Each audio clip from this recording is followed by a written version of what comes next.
God, look at that. The guy's got a White Castle in his yard. Look at that. That's awesome. Out of nowhere, we see a White Castle. A White Castle. It's on somebody's farm in the middle of nowhere. It was a hamburger building smack dab in the middle of somebody's farm. I'm like, am I seeing things? This place is looking intriguing. There's lots of buildings. I like the setup. I don't know what we're going to find. Hey, how you doing? Okay. Hey, I'm Mike. I'm Willie Green. All right, nice to meet you. I'm Frank. We can see he had a bunch of outbuildings, a little blacksmith shop, this and that.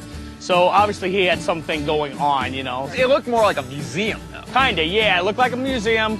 But, you know, we've had some luck stopping at places like that. We buy stuff. We buy anything from old signs, old bicycles, anything old. We got some bicycles. Do ya? Some old ones? Oh, yeah. Okay. Hey, I'd love to look at those. Well, I'll get a coat and we'll come out. How does one go about acquiring a White Castle building? How do you get into something like that? The White Castle Company, the Commerce paper offered it for sale. So I called up White Castle. They moved it on a Sunday morning at 4 o'clock in the morning. The roof leaks bad on it, so we just leave it sit there. Okay.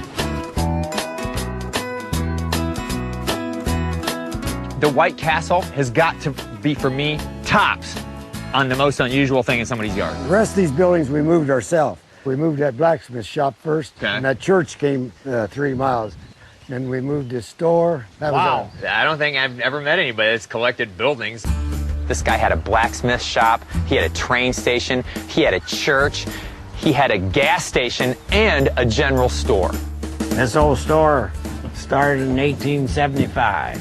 It ran until 1980. Best thing about the general store to me with Will-I was that he used to shop there back in the 40s. I mean, this was like a memory from his childhood that he actually owned now. He can walk in the door and see the counter, see some of the signage, all that stuff from when he was a child. I mean, that's fascinating.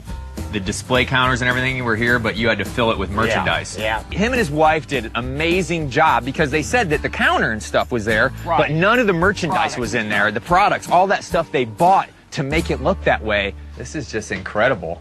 Can we look around a little bit? Just kind of Sure. fish around through stuff? Yeah. Okay.